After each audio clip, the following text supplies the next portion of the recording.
প্রিয় শিক্ষার্থী বন্ধুরা, আসসালামু আলাইকুম। আশা করি তোমরা সবাই অনেক ভালো আছো। আবারও 2021 সালে ষষ্ঠ শ্রেণীর প্রথম সপ্তাহের অ্যাসাইনমেন্ট ইসলাম ধর্ম ও নৈতিক শিক্ষা এর সলিউশন নিয়ে তোমাদের সামনে হাজির হয়ে গেলাম।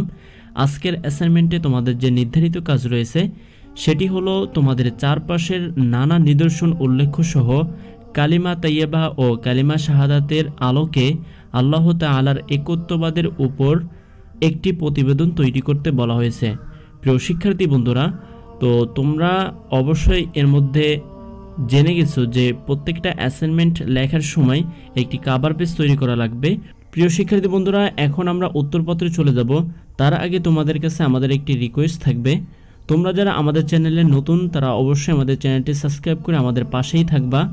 এবং তোমাদেরকে আরও একটি বিষয় জানিয়ে দিতে চাই, সেটি হলো ষষ্ঠ শ্রেণী থেকে নবম শ্রেণীর সকল বিষয়ের অ্যাসাইনমেন্টের সমাধান আমাদের এই চ্যানেল থেকে প্রকাশ করা হবে।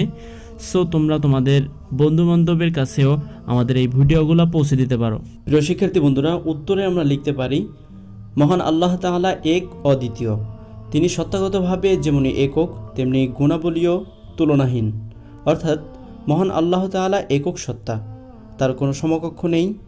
আমরা দেখতে পারি সুন্দর সুন্দর ফুল ফল, গাছপাতা, তরুলতা, পশু পাখি ইত্যাদি। এছাড়া রয়েছে নদী নালা, পাহাড় পর্বত, বনজঙ্গল, সাগর মহাসাগর। আরও আছে বিশাল আকাশ, চন্দ্র, সূর্য, গ্রহ, নক্ষত্র ইত্যাদি। আমরা খালি চোখে দেখতে পাই না এরকম অনেক বস্তু এবং প্রাণীও আছে।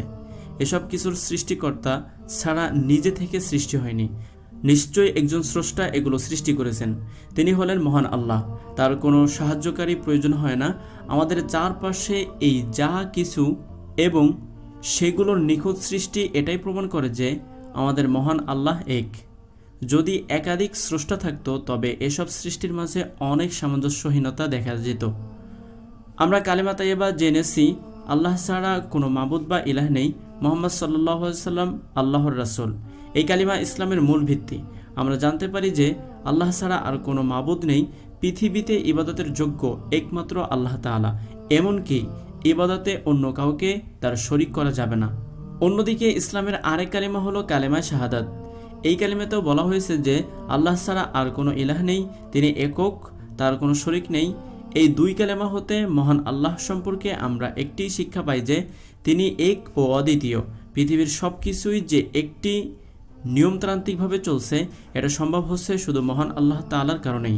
যদি একাধিক স্রষ্টা থাকতো তবে এত সুশৃঙ্খলভাবে সব কিছু চলতো না। তাই উপরের আলোচনা হতে বলা যায় মহান আল্লাহ এক ও অদ্বিতীয়। প্রিয় শিক্ষার্থী বন্ধুরা, ভিডিওটি যদি ভালো লাগে থাকে তাহলে অবশ্যই একটা লাইক, কমেন্ট এবং শেয়ার করে তোমাদের বন্ধুদের কাছ পর্যন্ত পৌঁছে দেওয়ার অনুরোধ রইল। আজ এ পর্যন্তই, দেখা হবে নতুন আরেকটি অ্যাসাইনমেন্টে। ততদিন পর্যন্ত ভালো থাকবে, সুস্থ থাকবে।